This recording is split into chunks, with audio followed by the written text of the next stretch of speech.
I think you're live. All right. Hey, we're live. I'm Jenny Ruff with Compass Travel. Thanks for joining us tonight. I am really passionate about tonight's topic for Travel Tuesday. I have invited Pastor Janet Hunt with First Lutheran Church in DeKalb to join us. And we're going to talk about a tour that was Pastor Hunt's brainchild. She came to me, oh boy, it's been how long ago now? Probably 18 months because we hoped to go last June and weren't able to. Yeah, so we've rescheduled it for this summer, and we're going to just kind of walk through what this tour will look like. It's a motor coach tour departing from DeKalb, Illinois, and we'll be heading south and doing lots of learning and studying and praying along the way. This is a church faith-based group that's going, but as you always say, it's welcome. Anyone is welcome. It's open to all. Yeah. I actually think of it as a pilgrimage, Jenny. The pilgrimage meaning you're traveling to sacred ground where significant things have happened, and where learning can go deep and faith can grow. And at least that's how those of us already committed to participating have begun to think of it as a place, a sacred journey, if you will. Well, I'm going to share my screen now. Mm-hmm. Let's start looking at some fun pictures here. Of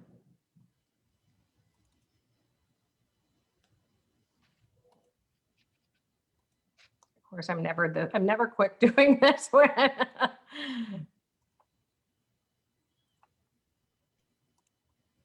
There we are.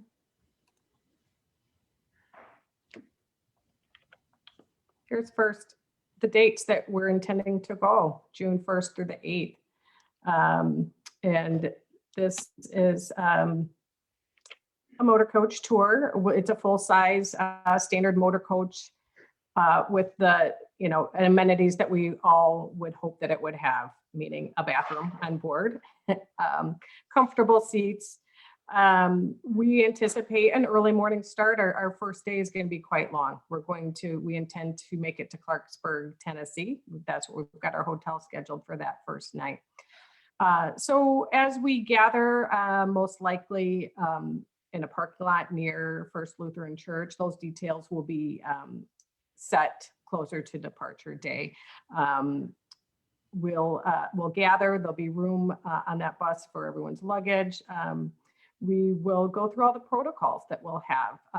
Things may change between now and then, so I don't want to get too detailed on everything, but the intention is that we are asking travelers to be vaccinated against the COVID-19 virus. We will have plenty of hand sanitizer on board. We will expect masks to be worn for some portions of it. We'll be respectful of the places that we're visiting and abide by local and state regulations and rules, and really following guidance from the CDC. That's who we'll be taking our cues from. We want this to be a safe experience with all the learning that we'll be doing with it. So. Yeah.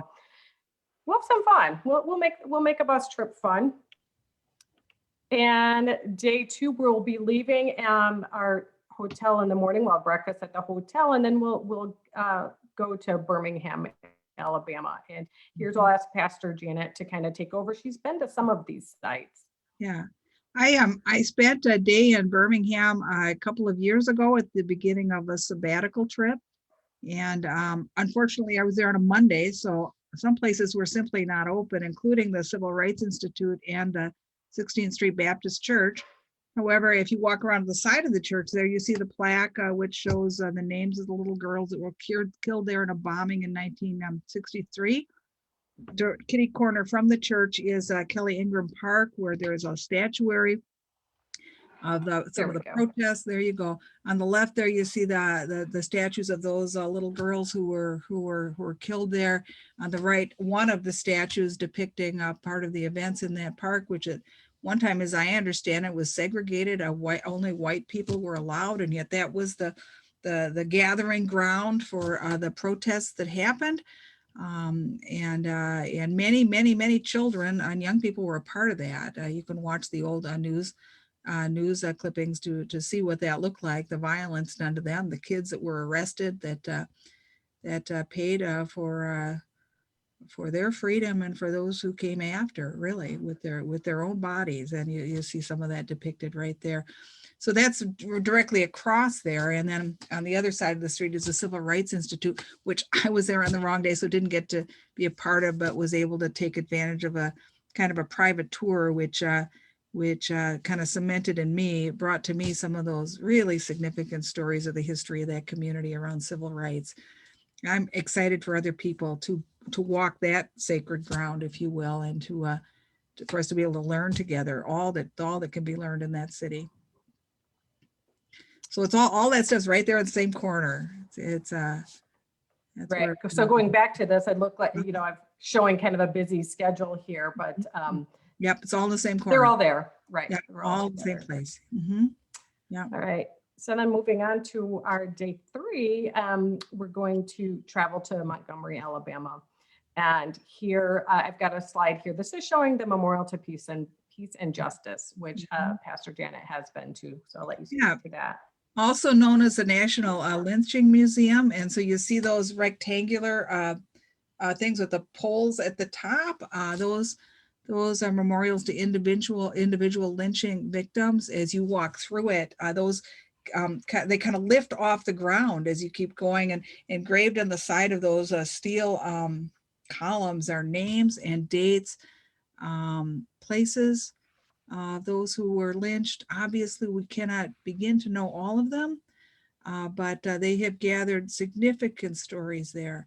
When you go into the museum portion, you'll see these large mason jars, which are filled with soil, again, with names and dates on them for people who have nowhere to go to remember, are those who were murdered in this way. They've been invited to go and gather up the soil from those places, and they put them there together where you can see them. An interesting piece of this is that they have duplicate memorial things for every county in the country where we know that there has been a lynching, so those folks can come, those counties can come and take those and bring them back so that they can remember them locally as well. It's a powerful exhibit. As you can see, it's outdoors. So we're grateful to be going in early June. I happened to go in July. It was really warm, and there's a lot of statuary around there as well. So that's again a powerful experience where you. The little bit of research that I did said there's a 4,000 names. Yeah. That, I mean, just shocking to me. Yeah. So and those are just the ones we know. Those are the ones where we've been able to track down the histories, and they continue to gather those. Yeah, that's life-changing. So I did not have time the day I was there to go to the Rosa Parks Museum. I'm very excited to be a part of that. Yeah, I was going to say, we're going from one heavy thing right to another heavy thing with Rosa Parks Museum. So it's a smaller museum, but so if there's limited entry, they will be accommodating for us. So again, some of these minute details will get fleshed out a little bit closer to our departure date. Yeah, they're doing great work there though, and what a story to tell. Yeah, and all of these, by the way, are located in the neighborhood where she lived, where Rosa Parks lived. So. All right, then day 4, we will be traveling to Selma on our way to Jackson, Mississippi. So here's where we'll be crossing the Edmund Pettus Bridge. I'm so happy you have this photo. So you were here. Yeah, it's that's on the Selma side of the because it's really on the edge of town going out. You know the story of people marching over that bridge. We remember it as Bloody Sunday as they were turned back, and people bloodied powerfully in their attempt to protest for voting rights. This was just the beginning. With the little time later, they were able to cross the bridge and walk all the way to Montgomery, to the state capitol, to make their statement there. I was at the bridge, and I was able to be at the National Parks Museum there, as well as the museum that's halfway between Selma and Montgomery, because if you think about it, it's not a real short walk. People stayed over, they camped as they went, they brought their food with them, and so they have memorialized that all along that highway. I didn't get into the church when I was there, and I'm really eager to, which would have been the gathering place for the people there before they marched and really put their lives on the line for that. And then kind of out of order here, or without explanation, the Old Courthouse Museum. This is actually a little detour we're taking to Monroeville, Alabama. And tell us why you wanted to go to Monroeville, Alabama. Yeah, well, the book to Kill a Mockingbird, the author there, the courthouse where that's, they filmed that famous court scene. We've got a few folks on the tour who are very excited about that because of their background, literary background, and thought that would be, although very important in terms of civil rights history, also maybe a lighter day for us to go and to be a part of that. Yeah. And I'm calling it a detour, but it's not far out of the way. Right. So then that takes us to day 5 in Jackson, Mississippi. So we've got this the Smith Robertson Museum and Cultural Center, and then with that Medgar Evers Home and Museum. So yeah, and I have not been here, but there on that cement driveway there was where that civil rights worker was murdered in front of his family. Yeah. So that'll be another, we've got a lot of heavy things. So it is, as I said, sacred ground. People gave their lives for this. Yeah. And then day 6, we're going to be heading back to Memphis, but on our way to Memphis, we'll be hitting that Emmett Till historical marker in Greenwood, Mississippi. And then doing some more learning there at the Interpretive Center. Yeah. And then here's a photo of the Sumner Courthouse. Yeah. Where the trial was and where the accused were not convicted. Yeah. Where a gruesome murder of a kid. Yeah. Yeah. And you can Google it if you don't know much about Emmett Till. There's many resources. A real martyr on the way. Yeah. Yeah. And then to day 7, we're going to head to Memphis on our way back to heading back north here. So we'll hit the National Civil Rights Museum in Memphis.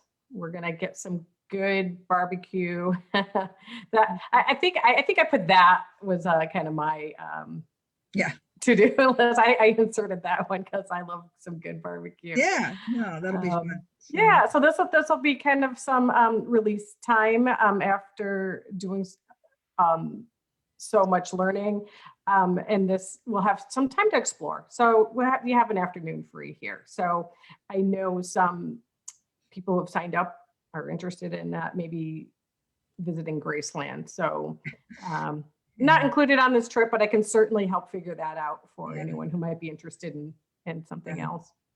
Yeah. It's good. I think it's going to be a great trip. It's a good tour. I think you did a really nice job putting the pieces together. I'm so excited about this. There's so much that we're missing that we couldn't fit in. But working together, this is so wonderful being collaborative with you on really the things that are important, the things that are newsworthy even still to help us give historical context. Yes. It's such an educational trip. I've never been to many of these sites. Oh, I've been to Memphis, so I haven't been to any of the other sites. So I'm so looking forward to traveling along with you. Yeah, and for most of us, this is new learning to us. It's relatively new for me as well. These are not things I have had to learn, but what an opportunity to go deep into our nation's history and what matters, and to I think strengthen us for the call that is still ours for justice in the world. There's something really important about walking that ground and hearing those stories and going deep into the experiences of people that don't look like me or you. Right. But knowing that we're all in this together, and who are we called to be now? Yeah. Day 8, we head home. There we are. I grabbed that from their website. There you go. So people would know. Their little phone numbers listed there. But it'll be quite a long day getting back home. So like our first day and our last day, we'll just spend a lot of time in the coach together. here's our itinerary. I kind of did a little Google map here. So if anyone's having a hard time visualizing it, I was able to only put in a certain number of stops, so it wouldn't let me complete the route, but I think everyone can visualize that we'll, as we leave Memphis, we'll get back up to Northern Illinois there. So quite a nice circle that we've got going here. And then if anyone's got any questions, here's how you get a hold of either one of us. Pastor Janet can answer maybe more of the questions about what the expectations, which are, I shouldn't even use that word because there's not really expectations, but maybe what the feel of the group is. Kind of how we intend to, like you said, it's like a pilgrimage. Yes. So any questions you might have on that. If you have questions on the nuts and the bolts, that's me. I'm the one who will be collecting the money, number one, and keeping track of everyone who wants to come with, and then keeping the list of roaming assignments, things like that. If anyone's got special needs that need to be addressed, those types of questions would come to me. Yeah, I think it promises to be a really rich experience, and I'm grateful for those who are already signed on and hope we can get a few more. Everyone brings something important to this in terms of the growth and the conversation. So would encourage those who have the least bit of interest to follow up with one of us. Okay, I'm just double checking. I don't see any questions in our comments, but if you're watching this later, certainly you feel free to respond to the comments. I'll be monitoring those. And then we will also have this presentation available for anyone to watch later. So yeah, thank you so much for joining me tonight. I'm so excited, thrilled about this. Can't wait. Me too. So really looking forward to it. Yeah. Thanks for your work on it, Jenny. You got it. Stop. There we are. Okay. Good night, everybody. Thanks for joining us. Yeah, good night.